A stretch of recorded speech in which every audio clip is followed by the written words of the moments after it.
Welcome to A Guide to Every Deck in EDH. Today we're looking at Marina Vendrell, or the Rooms deck. So Marina Vendrell is a 5-mana WUBRG commander, and she says when Marina Vendrell enters, reveal the top 7 cards of your library, put all enchantment cards from among them into your hand, and the rest on the bottom of your library in a random order. And tap, lock or unlock a door of target room you control, activate only as a sorcery. So obviously, Marina Vendrell is going to be an Enchantments Matter deck because we want her ETB to get as many enchantments as possible, and more specifically, we're going to want as many rooms as we can get. Now with that said, the only option for rooms that we have are from Duskmourn, and not all rooms are created equal, and in fact, many of them are not going to be good enough to see play in EDH, but we can opt to play some of the rooms. Additionally, Marina Vendrell's ability to tap to lock or unlock a door means that untapping effects for Marina are going to be better than normal, since we can untap her and then lock and unlock rooms again. And this will of course be the avenue to how we get infinite combos with rooms. So in this case, here are examples of some of our win conditions. So the first one is obviously the Central Elevator / Promising Stairs.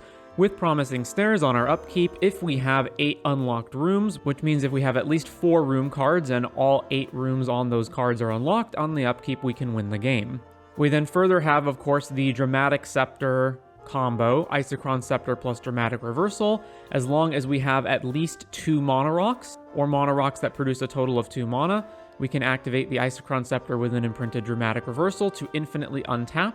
If we produce 3 mana total, we will get infinite mana, but more importantly, with a Marina Vendrell in play, we can infinitely untap her and then unlock and lock rooms over and over to continuously get their effects. Now, the problem with this, of course, is that none of the rooms actually win us the game by locking and unlocking them. So to go over the rooms in the deck, we have Bottomless Pool Locker Room, which we're primarily going to use to bounce creatures. Central Elevator, which is our win con and ability to tutor up other rooms. Charred Foyer and Warped Space, which allow us to basically get an impulse draw each turn, and then the other side will effectively allow us to cast that impulse drawn spell for free. Cramped Vents and Access Maze allows us to kill every creature with the Cramped Vents, and then cast spells for free with the Access Maze. Dollmaker's Shop, which grants us tokens when we attack, and then makes our tokens and other creatures bigger than they normally would be with the Porcelain Gallery.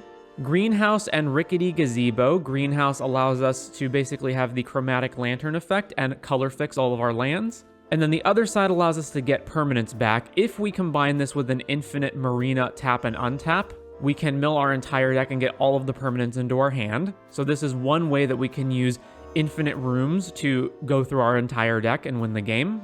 Now, of course, you could use this to combo with Thassa's Oracle, and that is the most obvious outlet, or any other permanents such as Underworld Breach. Mirror Room and Fractured Realm, which we can get copies with things and then double up on triggers.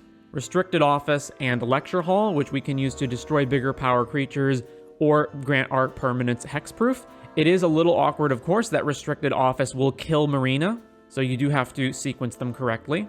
Roaring Furnace, which can kill things, and then Steaming Sauna, which allows us to draw extra cards. Underwater Tunnel and Slimy Aquarium, which allows us to surveil and manifest dread, which of course, if we have infinite room unlocks, means that we can surveil and manifest our entire deck. And finally, Unholy Annex and Ritual Chamber, with the Unholy Annex being a Phyrexian Arena variant, and the Ritual Chamber giving us 6/6 demons. So as you can see, some of these rooms do either go through our deck milling or surveilling, and some of the rooms create creature tokens.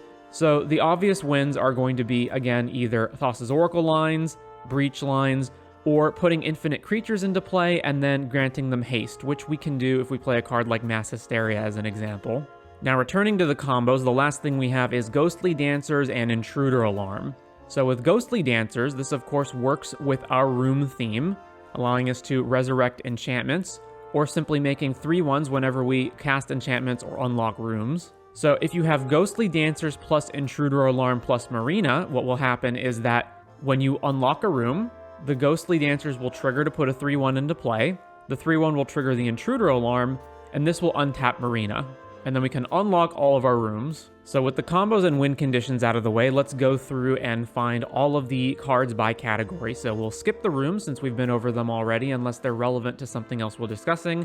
Typical draw spells like Esper Sentinel, Mystic Remora, Rhystic Study, the One Ring, etc., with some of our rooms basically counting as card draw. Some counter spells, we do of course need to interact with our opponent and protect Marina.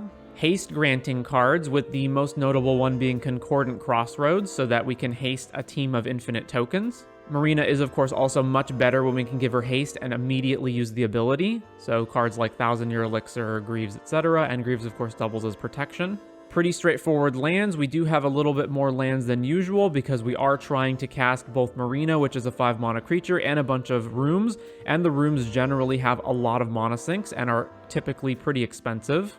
Minamo, which is basically an auto-include in any blue deck that's playing the One Ring, has the additional benefit of being able to untap Marina. Some protection spells, particularly things like Destiny Spinner, which make Marina and all of our rooms uncounterable. Legolas Quick Reflex is also another good protection spell from Marina that also untaps her. And if you get into infinite combos with her, where you can untap and tap her again over and over, you can machine gun down all of the creatures on the opponent's board. Fairly straightforward ramp package with lots of creatures, Mana Rocks, and Sanctum Weaver here, given how many enchantments we're playing. Not that much removal, although our rooms count as removal spells. Some light stacks, sweepers, and then the typical tutors that you would expect. Now, as far as the rooms go, obviously we're not playing all of them, and most of the ones that we're leaving out are either ones that are not that good, or their purpose is more geared towards limited or 1v1 constructed formats and are not really that good in EDH. But obviously, if you are a room fanatic, you can wind up playing the rooms that we didn't elect to play. And with that said, that is going to do it for Marina Vendrell Rooms deck.